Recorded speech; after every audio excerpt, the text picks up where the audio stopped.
Welcome to The Forgotten, a home for those who are looking to gain facts on numerous murder cases, suspicious deaths, and disappearances. I'm your host, Shayna, and we're here to keep the memories of these victims alive and ensure these cases and people will not be forgotten. Welcome to The Forgotten family.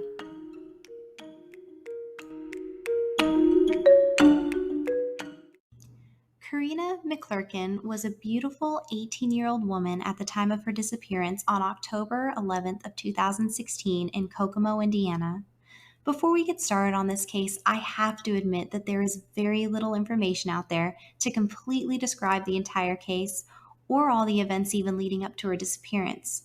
But with every disappearance, we won't have the luxury of knowing every detail and circumstance. So for this case, we'll work with what we have. However, before we get into those details, let's talk about Karena. Karena was born on September 26th of 1998 to Marlena Smith and James McClerkin. Karena has numerous siblings, and from pictures of her family and interviews, it looks like Karena's from a large family. Karena also has a grandmother named Jerry McClerkin. Jerry is Karena's dad's mom. Jerry and Karena were very close. Jerry mentioned in an interview that anytime she had to drop Karena off, they would hold hands on the ride, and even though she didn't get to see Karena as much as she would have liked, when they had to say goodbye, they would tear up almost every time. Growing up, James described his daughter as being outspoken, but also kind and considerate, just an all around great person to be around. One of Karena's sisters, Atia, said that as sisters, they did everything together, shared clothes, took selfies, and when they lived together, even slept in the same bed. Karena was surrounded by family who loved her, who she loved just as much back. But at some point, Karena ran into issues.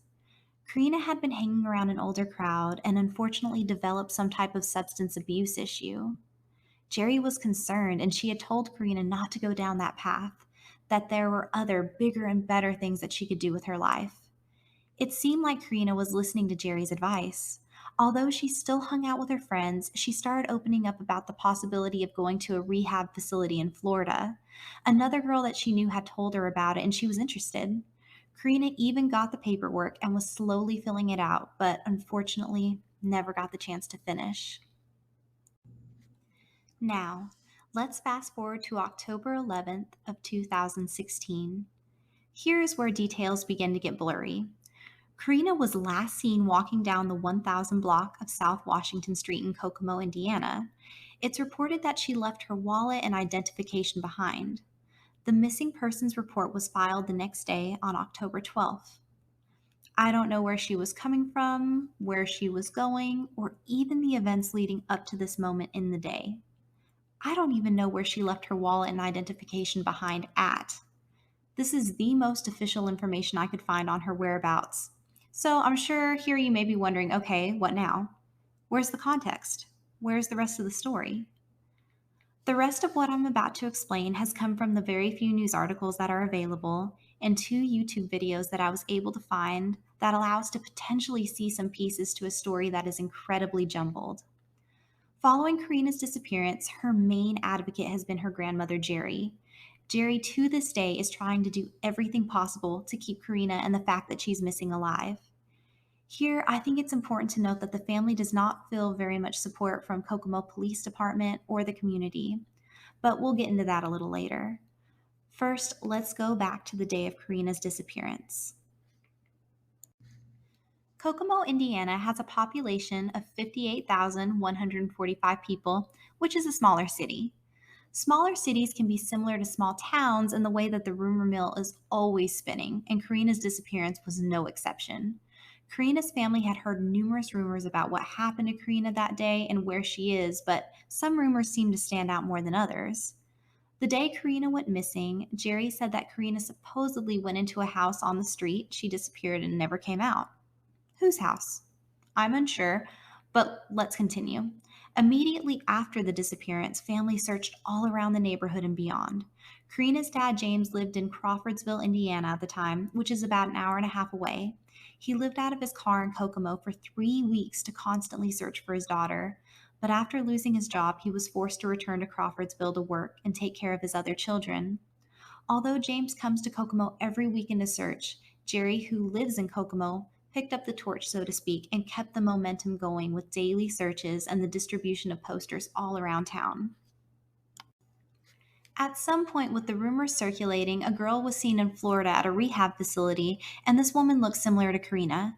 Eventually, police called James in to identify if this woman was his daughter, but supposedly the footage was really grainy, so James said, "I'm not sure if that's my daughter. I can't make out the footage, it's too blurry." And when he said this, supposedly police threatened to arrest him because they thought that Karina was associating with her family. With a heavy heart, James immediately got up and left after having a few choice words. I'm unsure of whether this girl was ever found, but I don't think that it went anywhere because nothing else has been said of it, and her family says that it wasn't her when this is mentioned. Something else that happened is at some point a friend or acquaintance of Karina named Mike provided Jerry a little more information. Supposedly, Karina left that house on South Washington Street and was seen sitting on a curb. Mike sat with Karina while she was waiting for a ride. Finally, a car came, and since it was cold, Mike got in as well and sat with her. There was a girl whose name has not been released driving the car. After getting warm, he asked Karina if she was okay, and she seemed lucid and calm and told Mike that she was going to be fine. Mike got out of the car backed up and went south on Markland and Washington and turned left. As far as Mike knew, this is when Karina disappeared. To make matters even more interesting, an inmate by the name of Gabe Ellis contacted Jerry wanting to speak at the jail. During this talk, supposedly Gabe told Jerry that the female driver took Karina to Gabe's trailer. She said she had someone for Gabe to party with. Gabe went around and opened the car door and Karina fell out, and he said that he told the female driver that Karina was in respiratory failure and she needed to take her to the hospital. He picked her up and put her back in the car, Karina's head on the seat and her feet over the back of the seat. He said he shut the door and said to get that girl to the hospital. The girl wouldn't leave, so he said he went inside to get his dog to make the girl leave, and when he came back out, they were gone. Throughout this talk, Jerry said Gabe would laugh and turn his head and would not maintain eye contact. After saying all this, I must remind the listener that this is all hearsay, but it is an incredibly detailed story that I feel like is important to mention. Allegedly, when Jerry went to police with this information, they didn't believe it. They said, "We know Gabe, and he's a liar." Then supposedly police went to speak with Gabe at the jail and threatened to arrest him if he spoke to her again. His lawyer then supposedly dropped him after speaking with Jerry. Something interesting that could be relevant or not is that Gabe Ellis was allegedly an informant for the police in Kokomo. Again, I'm unsure if these are rumors because there is so much information circulating that it gets difficult to tell the difference. Years passed with no new information. The family was getting desperate to find Karina, and so they scrounged up a $50,000 reward. Not long after this, a female inmate named Renee came forward with information. She states that she was told by inmates and other sources what happened to Karina. She says Karina's dope dealer had her killed. Karina had stolen some drugs from him, how he had paid another individual to give her what they call a hot shot, which is basically either bad dope or way too much so that she wouldn't survive it. Allegedly, Karina was with these people at a local hotel, and this is where all of this took place. Renee continues to explain that they wrapped her in a car cover and then they took her out and they threw her in this pond. She says, "I don't want their money. I just want these people to find their daughter because I can't imagine. I don't want a dime of their money." After this happened, a property owner that lives near the supposed pond said that police mentioned to him that there may be a girl in the area, but according to him, they never searched the area. This case happened to catch the eye of a YouTube channel. Due to the lack of searching taking place, these YouTubers, who are professional divers, got in contact with Jerry to help her search the deeper bodies of water. In this interview, she said something heart shattering. Jerry said that in December of 2016, which, if you do the math correctly, comes out to 2 months after Karina initially disappearing, Karina's dad, James, and mom, Marlena, were asked to come give DNA because they found blood in the trunk of a car. I don't know whose car this belonged to, but the testing was done, and then they told James, quote, to start looking for her remains. Supposedly, they did not say whether the blood was a match or not, just to start looking for her remains. So they've been looking ever since. Also, in this interview, Jerry says that police even told her that they know who did it, but for some reason haven't acted on it. This is speculation on my part, but I assume when she says that they know who did it, that they're referring to murder. The name was not revealed. She also mentioned in this interview that Kokomo police will not bring in other outside law agencies, for example, the FBI, to help in the search. For outside law agencies such as the FBI to help, they need to first be invited in, which I can only assume that Kokomo PD doesn't think is necessary in this case for some reason. Also, only limited news outlets have covered Karina's story due to the lack of information that Kokomo Police Department is willing to release. Of course, these are Jerry's words. During this interview, another rumor came to light. While trying to figure out how to search the last body of water, Jerry and James mentioned a girl who had gotten out of jail had stated that she was there the night of Karina's disappearance and essentially helped in the disposal of her body. She said that they counted 500 steps from the van to this body of water where they dragged Karina to. When asked where this girl was at, the family states that she ran.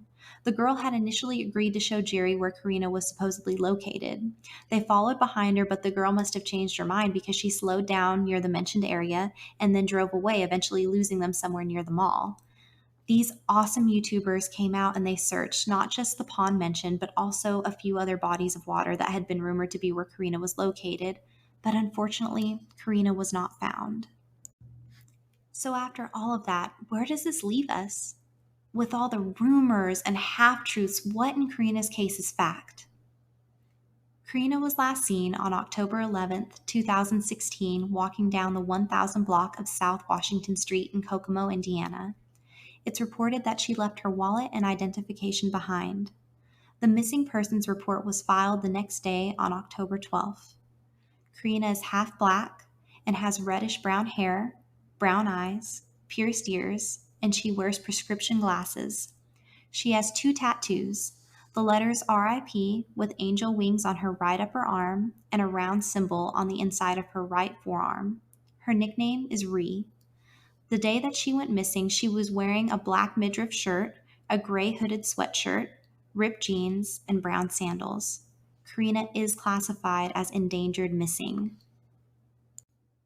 Along with the family not feeling the support from police, it was also mentioned that they didn't feel support from the community. One day, Jerry said she went down to the corner by herself, as she says she normally does. She's holding a sign and is wearing a shirt that has Karina's face on it. She does this to raise awareness and to not let people forget that her granddaughter is missing. Someone drove up and slowed down coming towards her, a kid in a green van. He stuck his head out the window and said, "You're never going to find that bitch." She said as that kid drove through the intersection, she had a feeling of hopelessness. She looked down at Karina's picture and said, "I gotta go home. I'm all done for the day, Karina. Grandma can't take this." I get the sense that this family feels so alone and feels like no one cares.